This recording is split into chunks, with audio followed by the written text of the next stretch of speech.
Hello my dear children, welcome to Brain Root Environmental Studies class 5th, chapter number 3, Every Drop Counts. So let's see what's in this chapter. Get, set, go. Water is essential component of life. There is no life on earth without water. In this chapter, we will study about the sources of water. Knowledge mapping, local sources of water, ancient sources of water, water and its properties. So children, you all know कि water क्या है? Water एक natural resource है जो कि बहुत ज़्यादा amount में earth में present है. About 70% of earth is covered with water. लेकिन क्या ये सारा पानी हमारे लिए available है? नहीं. Only 3% of water is fresh water and 1% of water is available for drinking. तो आप देखो अर्थ पे 70% पानी है लेकिन हमारे पीने लायक कितना है? सिर्फ 1%. इसीलिए ये एक ऐसी नेचुरल रिसोर्स है जिसे हमें कंजर्व करना चाहिए. हमें पानी को कभी भी वेस्ट नहीं करना चाहिए. Water is important natural resource which is essential for all living beings. We use it for many daily activities like drinking, bathing, cooking, washing and growing crops. It is present in fruits, vegetables, leaves, animals, air and even in our body. हमारी जो body है बच्चों उसमें भी water present है. जो blood है वो liquid form में है ना, तो उसमें actually water present है. More than 70% of the earth is covered with water. However, we only use 3% of it as rest of it is in oceans and seas. और oceans और sea का पानी कैसा होता है? Salty, खारा पानी होता है. इसीलिए उसे हम use नहीं कर सकते. This water is salty and cannot be used by us for our daily needs. Local sources of water in cities. Water from river is purified and made fit for drinking. It reaches our homes through pipelines. Hence, we do not need to go anywhere to get water. आपके घर में पानी आता है ना by taps और वो पानी कहाँ से आ रहा है? Actually river से आ रहा है जिसको साफ किया जाता है और आपके घर में सप्लाई किया जाता है through some pipelines. In villages में अगर आप देखो बच्चों तो वहाँ पे wells present होते हैं जहाँ से लोग पानी भरकर लेकर जाते हैं.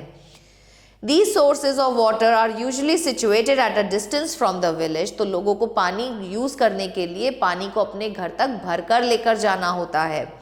So the villagers have to walk several kilometers to collect water. In most villages today, water comes directly to the houses through pipelines as in cities. तो जैसे जैसे development हो रहा है वैसे वैसे villages में भी पानी जो है through pipelines supply किया जा रहा है.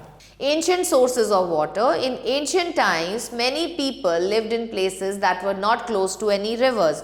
भाई जब पुराना ज़माना था तब बच्चों तब पाइप्स लाइन्स थोड़ी हुआ करती थी जिसके थ्रू हम पानी इजीली घर घर तक पहुंचा सकते थे. तब क्या होता था आइए देखते हैं. People living in such places have to travel long distances. तो लोगों को बहुत दूर दूर तक चलकर जाना पड़ता था पानी लेकर आने के लिए.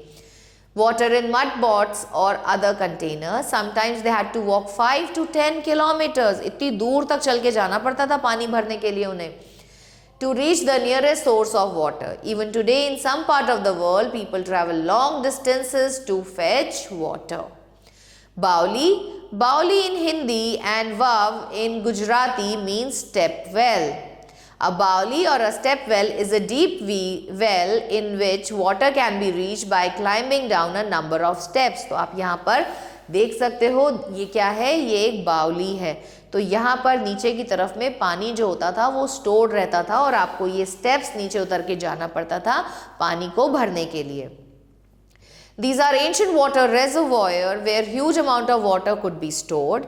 They were built by ancient rulers to provide and store water as backup during droughts. तो यहाँ पे पानी भरा रहता था ताकि जब कभी सूखा पड़े तो यहाँ से लोग पानी ले सके. These were very popular in Western India. Some of the famous Baulis are the Dada Hari Bauli in Gujarat, Chand Bauli in Rajasthan, Agrasen ki Bauli and Rajan ki Bauli in Delhi. In the past, a bauli was not only source of water, but it was a place where community activities and religious ceremonies were used to be held.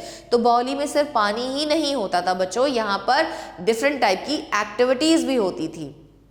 These days most ancient baolis are lying neglected, लेकिन क्या है कि अब तो घर घर में पानी सप्लाई किया जा रहा है थ्रू द पाइपलाइंस, इसलिए ये जो बाउलीज हैं ये अब neglected हो गई हैं. They can be repaired and used in areas where water supply is limited by harvesting groundwater. Have a look on Factopedia. Agrasen की बावली is believed to have been built during the epic era of Mahabharata. तो इसका मतलब कि जो अग्रसेन की बावली है ये कब बनाई गई थी? जब महाभारत का टाइम था. Piyaus. The word piyao means to offer liquid to drink.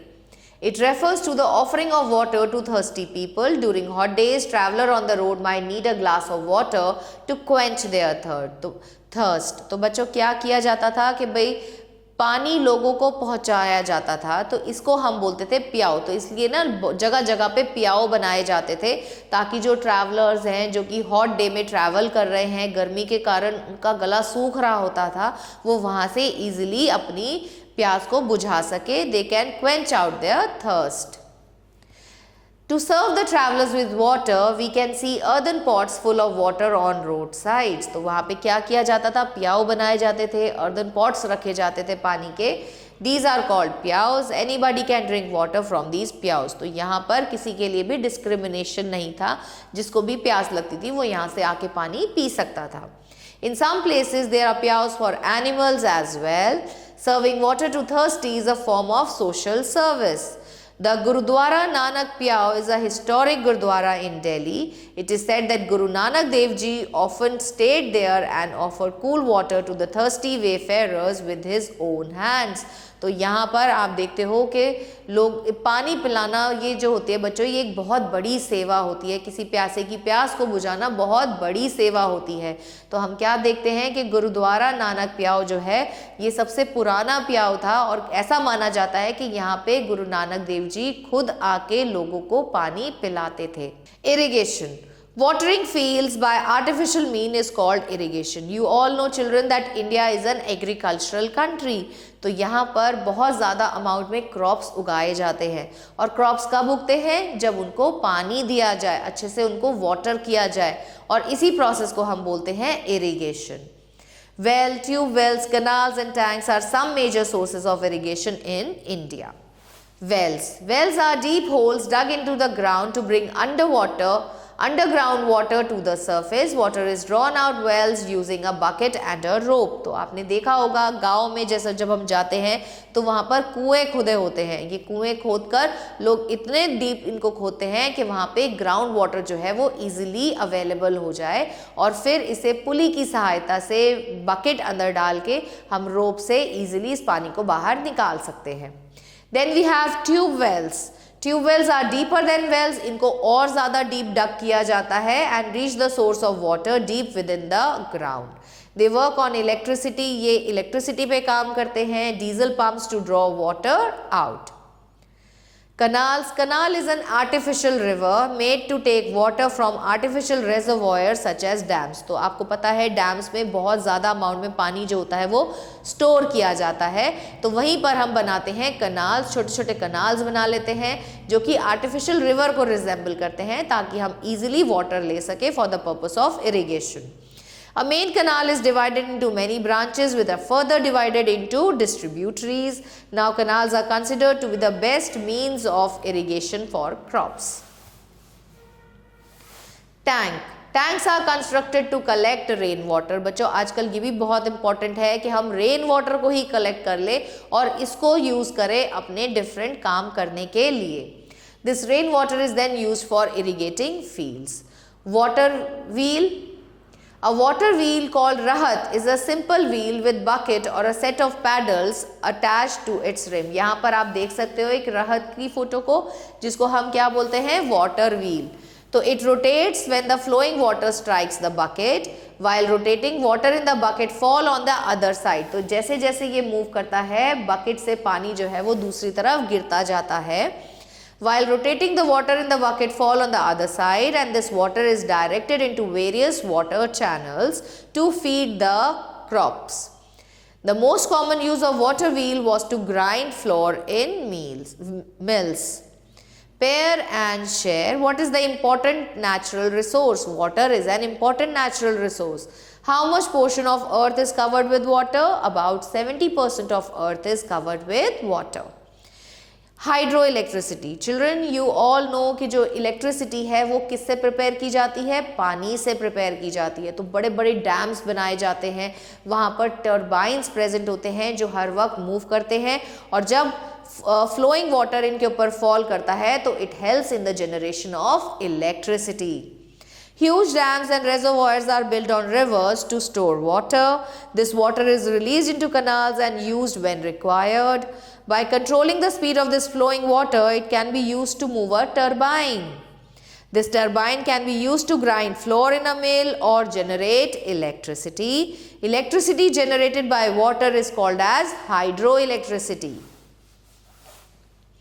Water and its properties, children water जो है ये क्या है? इसका जो pH होता है वो होता है 7, यानी कि वाटर न्यूट्रल होता है, ना ये एसिडिक होता है ना ये बेसिक होता है, ये न्यूट्रल होता है, तभी तो आप इसे पी सकते हैं, तभी तो ये हमारी बॉडी का इंटीग्रल पार्ट बनता है। जो प्योर वाटर होता है वो कलरलेस होता है, ओडरलेस होता है और टेस्टलेस होता है।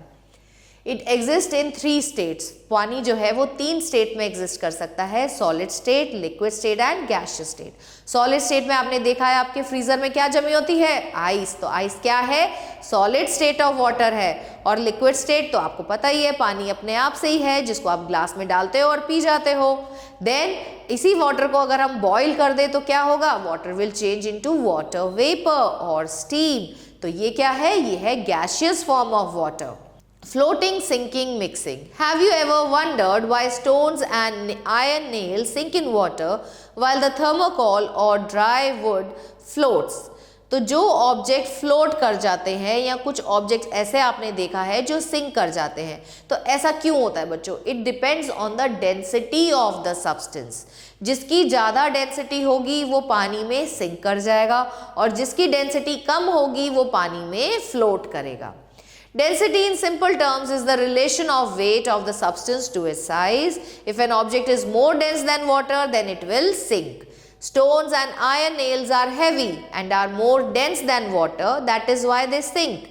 लेकिन वहीं थर्मोकोल और ड्राई वुल जो है उनका क्या होता है? उनकी डेंसिटी कम होती है पानी के मुकाबले, इसी वजह से वो पानी पे फ्लोट कर पाते हैं। कुछ सब्सटेंसेस बच्चों ऐसे होते हैं जो पानी में मिक्स हो जाते हैं, उनको हम बोलते हैं सॉल्युबल सब्सटेंस, और कुछ सब्सटेंसेस ऐसे होते हैं जो पानी में डिसॉल्व नहीं करते हैं, उनको हम बोलते हैं इनसॉल्युबल सब्सटेंसेस। जैसे आपने देखा नमक लिया आपने और 1 ग्लास पानी लिया, 1 चम्मच नमक अगर उसमें हम डाल दें तो क्या होगा? नमक विल डिसॉल्व इन वाटर। लेकिन वहीं अगर मैं 1 टीस्पून ऑफ ऑयल लेती हूँ और उसे पानी में मिक्स करने की कोशिश करूँ तो मैं क्या देखूंगी कि ऑयल जो है वो पानी में मिक्स नहीं होगा। That means it is insoluble in water. All liquids such as water, petrol and milk are measured by the volume in liters. तो जितने भी liquids होते हैं उनको हम liters में measure करते हैं।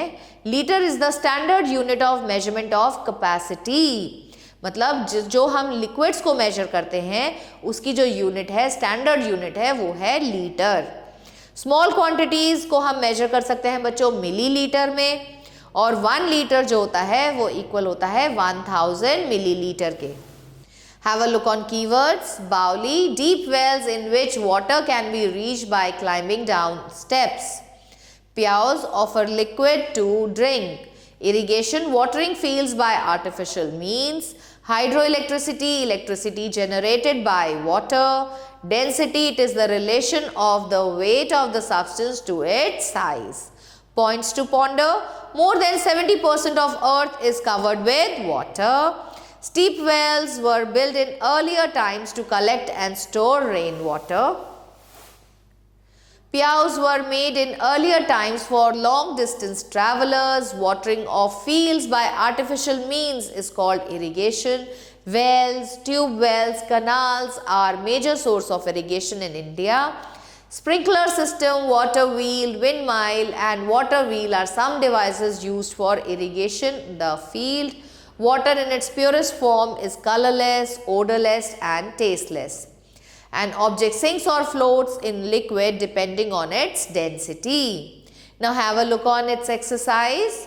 Tick the correct option. Water of dash are salty and cannot be used. The water of the oceans. Dash is celebrated as World's Water Day. It is 22nd March. The word dash means to offer liquid to drink, that is pyaus. Watering field by artificial means is called irrigation. Fill in the blanks. More than dash of earth is covered with water. More than 70%.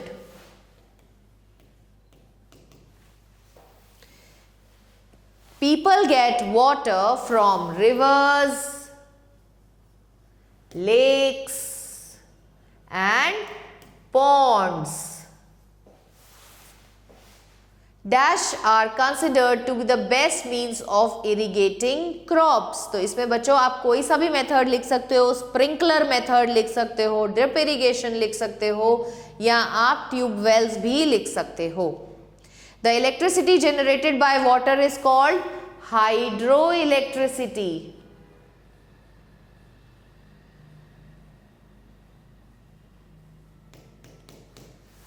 One liter is equals to 1000 ml.